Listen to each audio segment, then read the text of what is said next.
आपने अक्सर सूजन शब्द को सुना होगा, लेकिन असल में यह है क्या और यह वास्तव में कैसे होती है?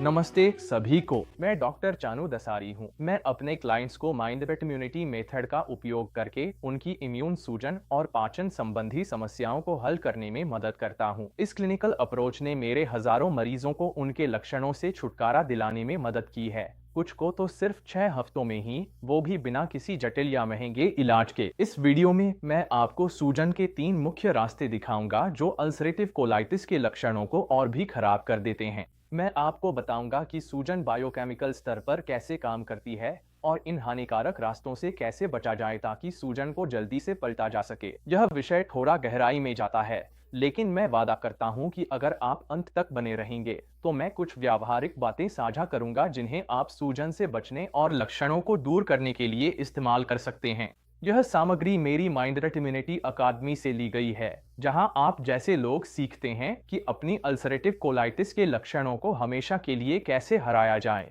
भले ही डायग्नोसिस स्पष्ट न हो। इस कोर्स में हम सूजन दूर करने के अन्य रास्तों की भी समीक्षा करते हैं।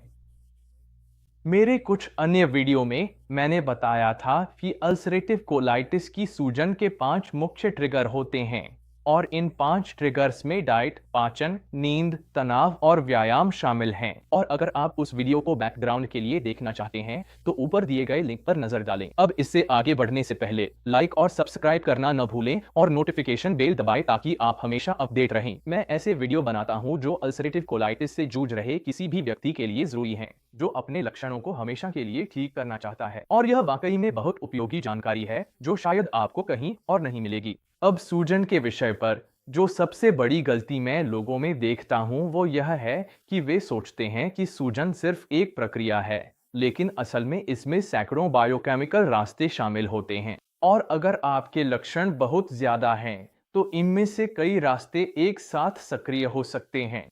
सूजन को क्या सक्रिय करता है और यह कैसे काम करती है, आपको इसे दूर करने और शुरुआत में ही रोकने में मदद कर सकता है। यह जरूरी है कि आप सूजन के कुछ मुख्य प्रकारों के बारे में जागरूक रहें। याद कीजिए, सूजन आपकी आंत से शुरू होती है।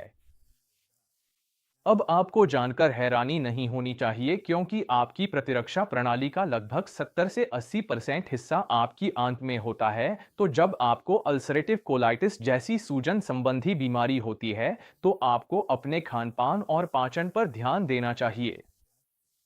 अक्सर सूजन आंतों में शुरू होती है, इसलिए सूजन को ठीक करने के लिए आपको अपनी आंत को भी ठीक करना होगा।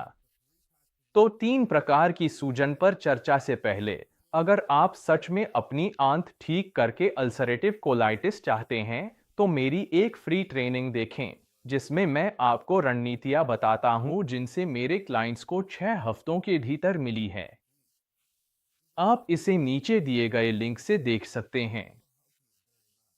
यह लिंक आपको एक पेज पर ले जाएगा जहां आप अपनी ईमेल डालकर अल्सरेटिव कोलाइटिस को ठीक करने की फ्री ट्रेनिंग प्राप्त कर सकते हैं। इसमें आपको वह सब कुछ मिलेगा जो जानना जरूरी है, जिसमें एक फ्री गाइड भी शामिल है जिसमें खास डाइट संबंधी सुझाव दिए गए हैं और ढेरों मददगार केस स्टडीज हैं जिनमें आपके जैसे लोग शामिल हैं जिन्होंने अपनी बीमारी को हमेशा के लिए ठीक किया और अब स्वस्थ हैं। ये केस बहुत कीमती हैं क्योंकि इनमें आप देख सकते हैं कि असली लोग सूजन से कैसे निपटते हैं और कैसे उन्होंने सिर्फ कुछ छोटे बदलाव करके अपनी हालत में सुधार किया। इस ट्रेनिंग के साथ आपको एक पूरा अमल में लाने योग्य गेम प्लान मिलेगा जिससे आप खुद घर पर यह सब कर सकते हैं। तो बस पेज के ऊपर अपनी ईमेल डालें और शुरू करें।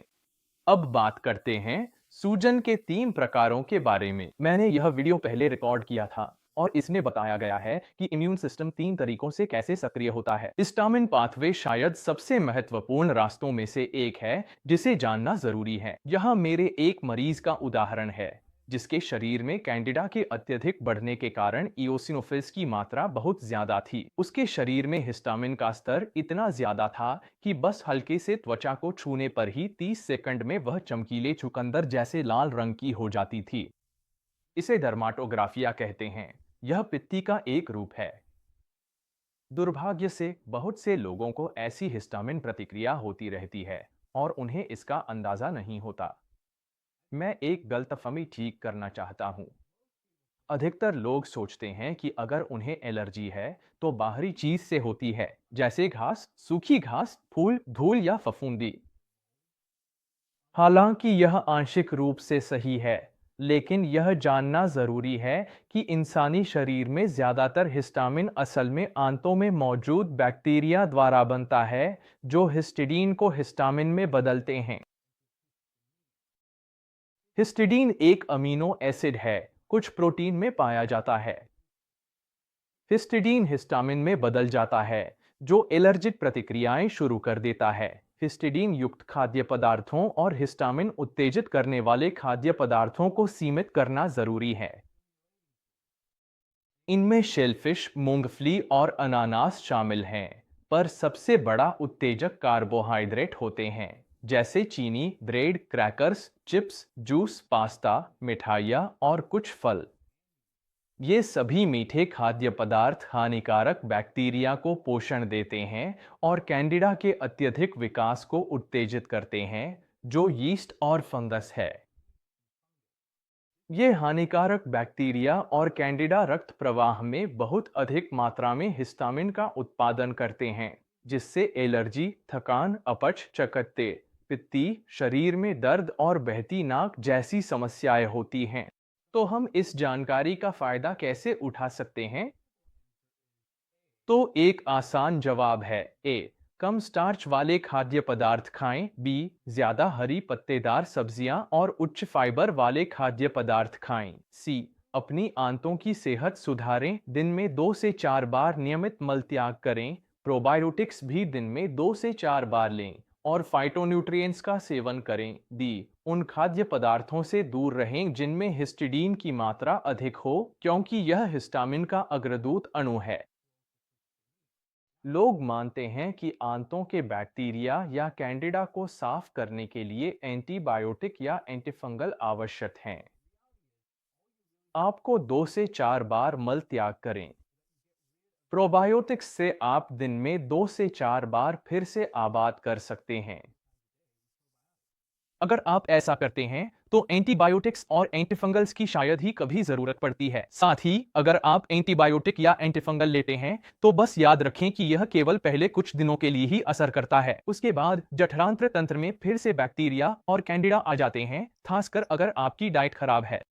हिस्टिडीन मार्ग को संक्षेप में कहें तो आहार में हिस्टिडीन अमीनो एसिड खाद्य पदार्थों से हिस्टामिन में बदल जाते हैं, जो सिस्टम में बैक्टीरिया और कैंडिडा की अधिकता का कारण बनते हैं। यह हिस्टामिन जो रक्त प्रवाह में रिलीज होता है, वह एलर्जी, साइनस से पानी आना, गला खराब होना, खुजली, पपड़ीदार और सूखी त्वचा, अस्थमा, सांस लेने में तकलीफ, दर्द और थकान पैदा करता है। ठीक है, अब हम आगे बढ़ेंगे। यह है एराकिडोनिक एसिड मार्ग। सभी पशु कोशिकाओं की झिल्ली में वसा और कोलेस्ट्रॉल होते हैं, जो हमारे शरीर में एराकिडोनिक एसिड और साइटोकाइंस में बदल जाते हैं और सूजन उत्पन्न करते हैं। क्या सभी पशुजनित उत्पादों में एराकिडोनिक एसिड होता है? नहीं, केवल मांस और वसा युक्त डेयरी उत्पादों में। याद रखिए, एराकिडोनिक एसिड प्रोटीन घटक से नहीं आता। यह कोशिका की दीवार में मौजूद वसा और कोलेस्ट्रॉल से आता है। तो उदाहरण के लिए अंडे का सफेद भाग शुद्ध प्रोटीन है, इसलिए उसमें एराकिडोनिक एसिड नहीं होता। समुद्री और गाय के कोलेजन में भी एराकिडोनिक एसिड नहीं होता। फैट फ्री दही और बोन ब्रॉथ इसके अन्य उदाहरण हैं। लेकिन जैसे कि लाल मांस में बहुत अधिक वसा और कोलेस्ट्रॉल होता है, इसलिए उसमें एराकिडोनिक एसिड का उत्पादन खास तौर पर ज्यादा होता है।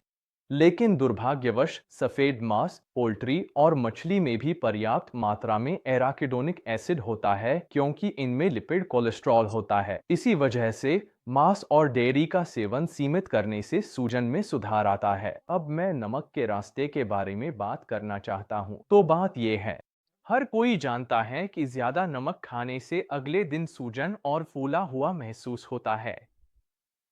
अगर आपको कोई सूजन संबंधी बीमारी है तो यह और भी बुरा है, क्योंकि नमक शरीर में दर्द भी बढ़ा देता है।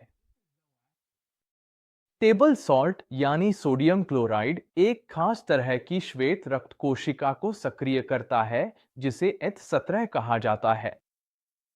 ये इम्यून कोशिकाएं एक रास्ता सक्रिय करती हैं जिसे ACE कहा जाता है, जिससे ऑटो इम्यून बीमारी और सूजन होती है। इसी वजह से अगर आपको कोई भी तरह की इम्यून, सूजन या पाचन संबंधी समस्या है तो नमक से पूरी तरह बचना जरूरी है। अब यह भी याद रखें कि नमक बहुत सारे ऐसे खाने में होता है जिनके बारे में हम सोचते भी नहीं हैं। ज्यादातर पैक्ड फूड्स, डेजर्ट्स, बेक्ड सामान, सॉस में सोडियम की मात्रा बहुत ज्यादा होती है। इसके अलावा मुझे यह बात वाकई चौंकाने वाली लगी। चिकन में भी सोडियम होता है क्योंकि उसमें नमकीन पानी इंजेक्ट किया जाता है। कई बार चिकन के असली वजन का 30% तक नमकीन पानी होता है। आप अनजाने में अपनी स्थिति और भी खराब कर सकते हैं क्योंकि आप कुछ ऐसा खा रहे हैं जिसमें नमक नहीं है। अगर आप सोच रहे हैं कि अच्छा लिमिट क्या है, तो ऐतिहासिक रूप से कई लोगों ने 2 ग्राम यानी 2000 मिलीग्राम बताया है, लेकिन मुझे लगता है कि यह भी ज्यादा है। मेरा मानना है कि 1 ग्राम से कम या 0.5 ग्राम यानी 500 मिलीग्राम, जो आधा ग्राम है, रखना बेहतर है। मैं यह इसलिए कह रहा हूं क्योंकि शरीर सामान्य भोजन से भी नमक निकाल सकता है।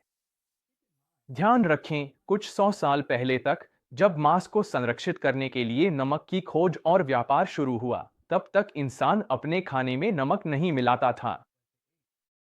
यह भी सामने आया है कि कई सूजन और प्रतिरक्षा संबंधी बीमारियां उन देशों और जगहों पर ज्यादा आम थीं, जहां लोग बड़ी मात्रा में नमक का सेवन करते हैं। मेरी राय में TNF अल्फा और IL-6 सबसे महत्वपूर्ण में से एक हैं।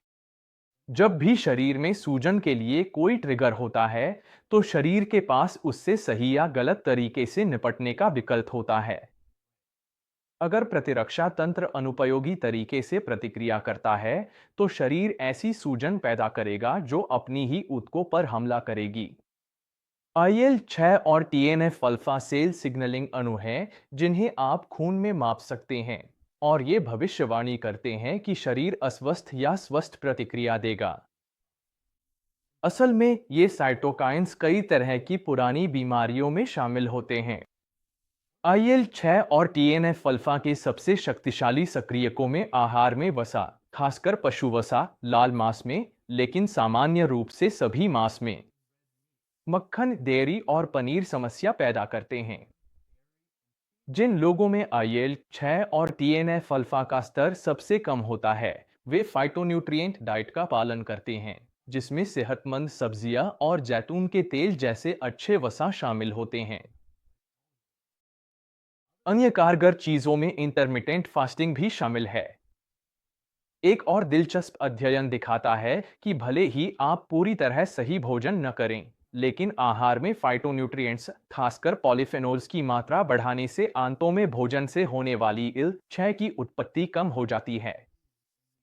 इसका मतलब है कि अगर आप पेपरोनी पिज्जा भी खाते हैं, तो उसके बाद कोई फाइटोन्यूट्रिएंट युक्त चाय पी लें, तो यह वसा के प्रभाव को कम कर देती है, जैसे बचाव तंत्र की तरह। साथ ही मैं आपको एक और ज्ञान का मोती देने जा रहा हूं। इन स्तरों को कम करने के लिए आप आसान चीज कर सकते हैं: विटामिन डी का सप्लीमेंट लेना। अगर विटामिन डी की कमी है तो IL-6 और TNF के स्तर बढ़ते हैं। भूमध्यरेखीय देशों अफ्रीका में, जहां लोगों को धूप से विटामिन डी मिल जाता है, बीमारियों के प्रति इम्यून रिस्पॉन्स बेहतर होता है। उम्मीद है यह वीडियो पसंद आया। अब मैं जानना चाहता हूं कि आपको किस तरह की सूजन होती है और आपने उसके लिए क्या-क्या आजमाया है जो कारगर रहा हो। नीचे कमेंट करें और मुझे अपने विचार बताएं। अगर आपको यह वीडियो पसंद आया हो तो मेरे चैनल को सपोर्ट करें, इसे अपने प्रियजनों के साथ शेयर करें और ऐसे ही और उपयोगी टिप्स के लिए सब्सक्राइब करना न भूलें। आप मुझे सोशल मीडिया पर @dasuriMD के नाम से भी फॉलो कर सकते हैं। जैसा कि हमेशा, यह थे doctor Chanu Dasuri, mind immunity clinic के साथ, और मैं आपसे अगली बार मिलूंगा।